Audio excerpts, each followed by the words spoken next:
I saw a piece of heaven waiting in patience for.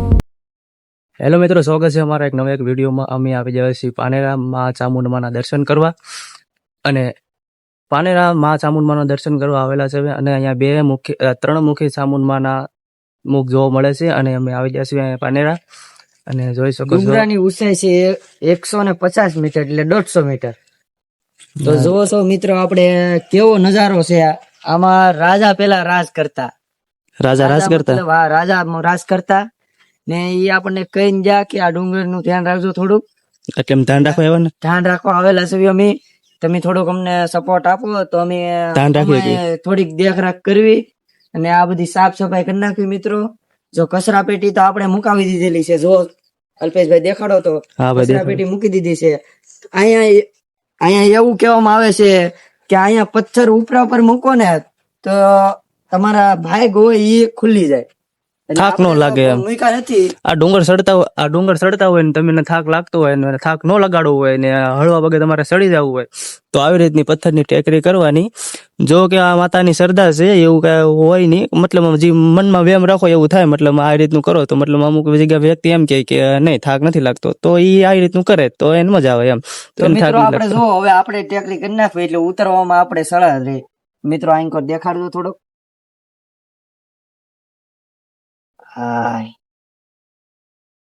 બની તો જી છે. કેટલા પથરાની ટેકરી કરવાની આવે? 5 પથરાની હોય પણ આપણીથી થાતો નથી એટલે હવે રેવા દેવી. હા, તો હવે આપણે થાક લાગશે ને તો આપણે ડુંગર સીડા એટલે થાક તો લાગે મિત્રો.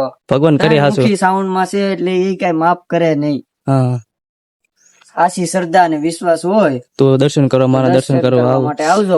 કેમ કે આ તો શ્રદ્ધાનું મંદિર છે અને તમે દર્શન કરવા ન આવો ને એ વાત તો ખોટી પડે. તો જય ચામુંડ માં ત્રણ મુખી માના દર્શન કરવા આવેલા છે. તો અમારા સુરેશભાઈ કઈક બે શબ્દ કહેવા માંગે છે, બોલો સુરેશભાઈ. મિત્રો, સુરત થી અહીંયા 2 કલાકનો રસ્તો છે ને સુરત થી 80 કિલોમીટર દૂર આવેલો છે. તો મિત્રો તમે સુરત ના હોય તો લોકેશન અમારી પાસે મગાઈ લેજો તો પૈસા આપશું. આઈડી બધું પૈસા તારે મારી તરફથી. તો હાલો મિત્રો, હવે આપણે સમાજ કરવી છે. તમે સુરત, તમારી વાત 100% છે કે સુરત થી વ્યક્તિ ગમે અહીંયા પાનેરા દર્શન કરવા આવતો હોય તમે ટિકિટ ભાડાનો ખર્ચો તમે આપશો? હા, ટિકિટ ભાડાનો ખર્ચો મારી પાસે ફોન નંબર હું તમને આપી 70 92 99 એ અમારો નંબર છે. એવો નંબર નથી તો 70 92 44 33 22 99 રેડી 96. હા, આ તો વાંધો નહીં. ગમે વ્યક્તિ પ્રવાસી ટુરિસ્ટ મતલબ અહીંયા દર્શન કરવા આવે કે નહીં તો તમારો કોન્ટેક્ટ નંબર આપેલો છે. તમારો કોન્ટેક્ટમાં કોન્ટેક્ટ કરશે અને તમારા પહેલા સ્કેનર તમને મોકલાશે ને સ્કેનર તમારે પૈસા મોકલવાના છે, બરોબર? તો પૈસા મોકલી દેશો ને તમે. હવે 2 જણા આવે 3 જણા આવે કેટલા જણા આવે કે ગમે તેટલા જણા આવે આ તો ગમે એટલા પૈસા અમે ટિકિટના પૈસા આપશું ને ખાવાના અમે આપશું અને રહેવા તમારી વ્યવસ્થા તમારાથી ન થતી હોય તો એ વ્યવસ્થા અમે કરી દેવું. બાકી અમને ભગવાનને ઘણું આપ્યું તમને આપશે. તો તમારે કઈ સુરેશભાઈ બોલવું છે? હવે જય સાઉન્ડ માં હવે આપણે વિડીયો સમાપ્ત કરવી. હવે ઘર જવાનો ટાઈમ થઈ ગયો છે. રાતે 12 વાગ્યાના આવેલા હતા. 12 વાગ્યાના નહોતા આવ્યા. 12 વાગ્યા નહોતા આવ્યા.